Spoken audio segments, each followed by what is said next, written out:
Hello, नमस्कार, आदाब, सत श्री अकाल और अस्सलाम वालेकुम। मैं हूं मोहम्मद अहमद काज़मी, लेकर आया हूं आपका पसंदीदा कार्यक्रम नज़र दुनिया पर। इजराइल के अंदर जारी बेचैनी के दरमियान मिडिल ईस्ट में सियासी हलचल बढ़ी है।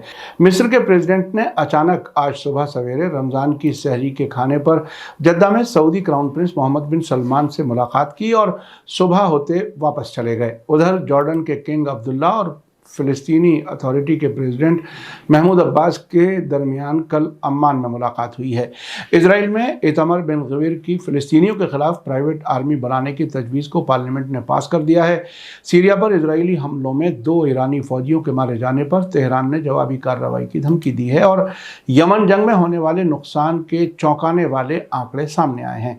इन सभी खबरों की तफसील जानने के लिए आखिर तक ज़रूर देखें। अगर आपने अभी तक media star world YouTube channel subscribe नहीं किया है तो सब्सक्राइब कर लें और घंटी दबाना ना भूलें। आप मीडिया स्टार वर्ल्ड को हर महीने कुछ मदद दे सकते हैं। इसके लिए हमारे चैनल पर ज्वाइन बटन एक्टिव है। आपकी मदद से हम बेहतर काम कर सकते हैं। आज की अहम खबर है कि मिस्र के president Abdel Fattah al Sisi ने आज सुबह सवेरे आधी रात के बाद जद्दा पहुंचकर crown Prince Mohammad bin Salman से रमज़ान की सहरी के खाने पर मुलाकात की और सुबह होते वापस चले गए। जद्दा एयरपोर्ट पर उनका खुद बिन सलमान ने खैर मकदम किया। सऊदी प्रेस एजेंसी ने बताया है कि दोनों लीडर्स ने 2 भाई मुल्कों के बीच गहरे और तारीखी दोतरफा ताल्लुकात और मुख्तलिफ मैदानों में आपसी कोऑपरेशन बढ़ाने के इम्कानात के तरीक़ों का जायज़ा लिया।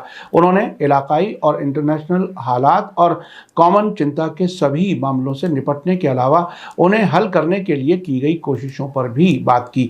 मिस्र के president Abdel Fattah al Sisi ने मुलाकात के बाद अपने ट्वीट में लिखा है कि मैं अपने भाई सऊदी अरब के crown prince his highness Mohammed bin Salman से मिलकर खुश हूँ और मैं गर्मजोशी से खैर मकदम किए जाने और मेहमान नवाजी के लिए शुक्रगुजार हूँ।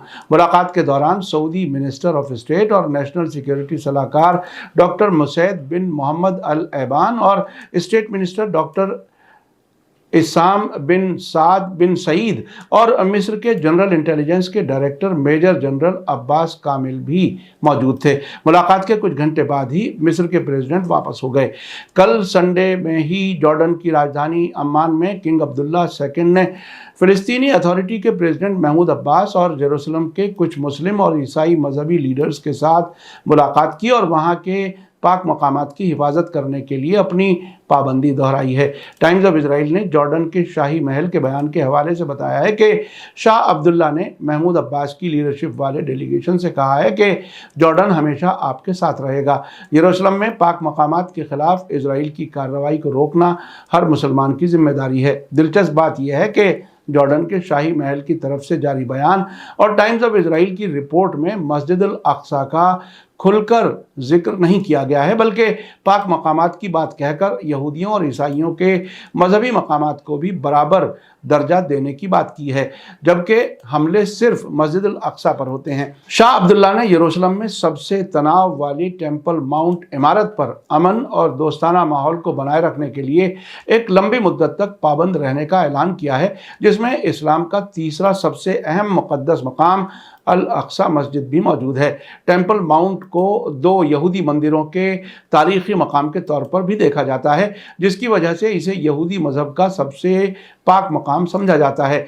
टाइम्स ऑफ इजराइल के मुताबिक जॉर्डन खुद को टेम्पल माउंट के मुहाफिज के तौर पर देखता है, जिसे इजराइल कबूल नहीं करता। हालांकि इजराइल अमन समझौते में जॉर्डन के ख़ास रोल को कबूल करता है। 1994 में जॉर्डन मिस्र के बाद इजराइल के साथ अमन समझौते के ज़रिए उसे कबूल करने वाला दूसरा अरब मुल्क बन गया था। उस समझौते में जॉर्डन को मस्जिद अल अक्सा और यरूशलेम के पाक मकामात के मुतवल्ली के तौर पर भी मुकर्रर किया गया था।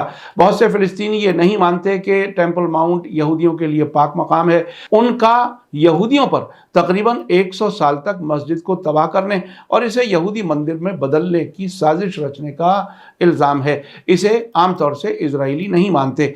इसी बीच खबर है कि इजराइल के नेशनल सिक्योरिटी मिनिस्टर इतमर बिन गवीर ने 5 से 13 अप्रैल के दौरान होने वाले पास ओवर त्यौहार के दौरान यहूदियों को टेम्पल माउंट जाने के लिए एनकरेज किया है, जो रमज़ान के महीने के दौरान ही है। बेन गवीर ने शिद्दत पसंद यहूदी ग्रुप्स को पास ओवर से पहले वहां मेमनों की कुर्बानी देने की कोशिश से मना किया है। चैनल 12 के साथ एक इंटरव्यू में बेन गवीर ने कल कहा कि यहूदियों की जिम्मेदारी है कि वे 2 साबिक यहूदी मंदिरों की जगह का दौरा करें। यहूदियों को टेम्पल माउंट पर चढ़ना चाहिए। टेम्पल माउंट सिर्फ अरबों के लिए नहीं है, ये इजराइल का सबसे अहम मकाम है, हम इसे नहीं छोड़ेंगे। इन दिनों रमज़ान की वजह से मस्जिद अल अक्सा में फिलिस्तीनियों की बड़ी तादाद नमाज अदा करती है। पिछले फ्राइडे को लाखों लोगों ने मस्जिद अल अक्सा में जुमे की नमाज अदा की थी। कल संडे को ही इजरायली कैबिनेट ने बेन गवीर की नेशनल गार्ड नाम की प्राइवेट आर्मी बनाने के प्लान को मंजूरी दे दी। कुछ लोगों का कहना है कि बेन गवीर खासतौर से सरकार मुखालिफ प्रोटेस्ट करने वालों और इजराइल के फिलिस्तीनी शहरियों के खिलाफ 2000 फौजियों का इस्तेमाल कर सकते हैं।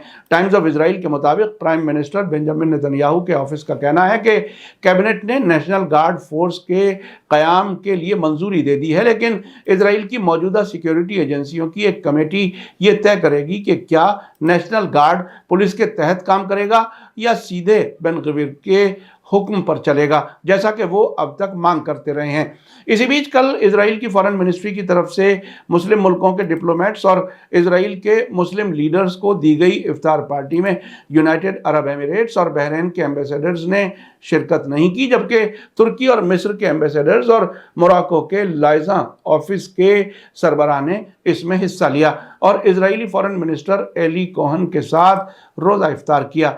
बहरीन और यूनाइटेड अरब एमिरेट्स के निचली सतह के डिप्लोमेट्स इसमें शरीक हुए। जॉर्डन के एम्बेसडर गस्सान मजली ने भी इस इफ्तार में हिस्सा नहीं लिया। इसी बीच इजरायली एयरफोर्स के लड़ाकू हेलीकॉप्टरों और जहाज़ों ने संडे को सीरिया से इजरायली हवाई इलाके में दाखिल होने वाले एक नामालूम जहाज़ को मार गिराया। ये वाक़या इजराइल के नॉर्थ के बॉर्डर पर ईरान की मौजूदगी के सिलसिले में इजराइल और ईरान के बीच बढ़ते तनाव और सीरिया में इजराइल के हवाई हमलों के बाद पेश आया है।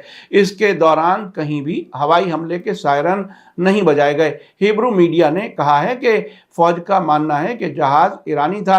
घुसपैठ के तकरीबन 1 घंटे बाद सीरियाई मीडिया ने राजधानी दमिश्क के पास एक हवाई अड्डे पर धमाकों की खबर दी है, लेकिन इजराइल पर इल्ज़ाम नहीं लगाया।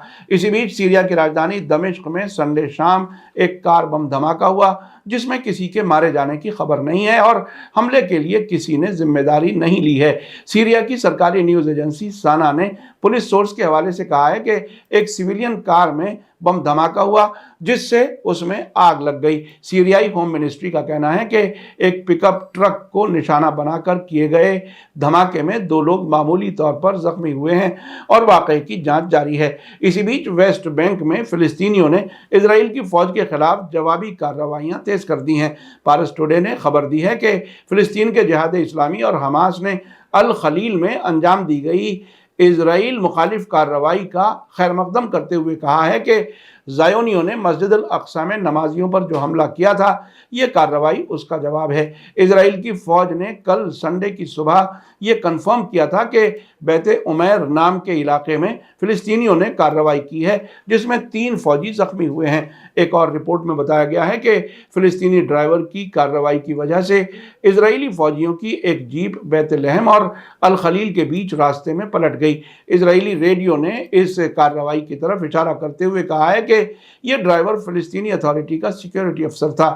हिब्रू मीडिया ने बताया है कि एक इजरायली फौजी ने फिलिस्तीनी ड्राइवर के सिर में गोली मारी है, जिसकी वजह से वो बहुत सीरियस हालत में है। हमास ने जोर देकर कहा है कि अल खलील के नॉर्थ में होने वाली कार्रवाई मस्जिद अल अक्सा में नमाजियों पर इजराइलियों के हमले का जवाब है। जिहाद इस्लामी ने कहा है कि बैत उमैर में होने वाली कार्रवाई को वो एक मुबारक कार्रवाई समझता है, जो मस्जिद अल अक्सा में नमाजियों पर काबिज फौजियों के हमलों का नेचुरल जवाब है। इस सब के बीच ईरान ने सीरिया में 2 ईरानी फौजी सलाहकारों के मारे जाने पर कहा है कि टेररिस्ट कार्रवाइयों का जवाब जरूर दिया जाएगा। इसना न्यूज़ एजेंसी के मुताबिक ईरानी सरकार के स्पोक्सपर्सन अली बहादरी जहरोमी ने ट्विटर पोस्ट में लिखा है कि क्राइसिस के वक्त इजरायली हुकूमत की आदत मुल्क के बाहर टेररिस्ट सरगर्मियों को अंजाम देना है ताकि आम लोगों को डाइवर्ट किया जा सके और अपनी अंदरूनी मुश्किलात की गहराई जाहिर ना होने दें।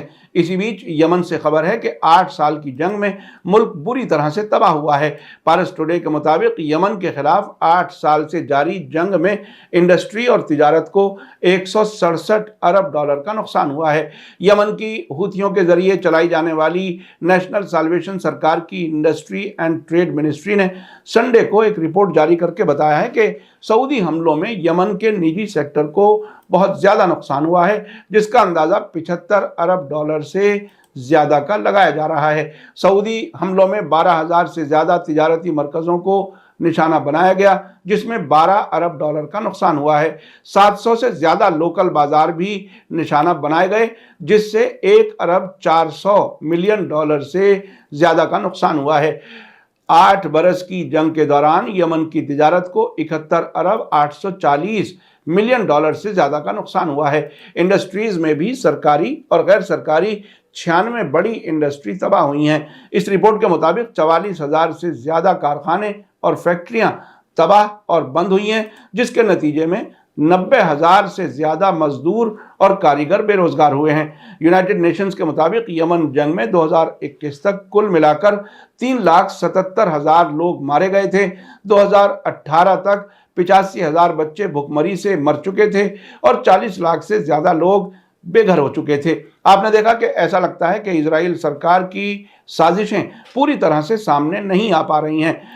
मिस्र के प्रेसिडेंट का अचानक सऊदी अरब का दौरा ऐसे वक्त में हुआ है जबकि ईरान और सऊदी अरब के बीच ताल्लुकात बेहतर होने के इशारे हैं। ऐसे में जॉर्डन के बादशाह अब्दुल्ला और फिलिस्तीनी अथॉरिटी के सरबराह महमूद अब्बास इजराइल के लिए और क्या कुछ करना चाहते हैं, यह आने वाले वक्त में ही मालूम हो सकेगा। वेस्ट बैंक में फिलिस्तीनी लगातार इजरायली हमलों का जवाब देने की कोशिश कर रहे हैं। फिलिस्तीनियों के खिलाफ शिद्दत पसंद यहूदियों की प्राइवेट फौज तैयार की जा रही है। मीडिया स्टार वर्ल्ड लगातार नजर बनाए हुए है। जैसे जैसे वाकयात होंगे हम आपको बाखबर रखने की कोशिश जारी रखेंगे। इसी के साथ मुझे दीजिए इजाजत। आज का एपिसोड कैसा लगा कमेंट्स में जरूर लिखें।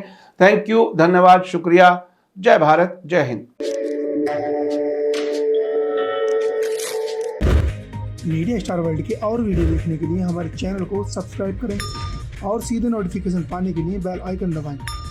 और अगर हमारी खबर सच्ची और अच्छी लगे तो अपने व्हाट्सएप, इंस्टाग्राम, फेसबुक और ट्विटर अकाउंट पर जरूर शेयर करें।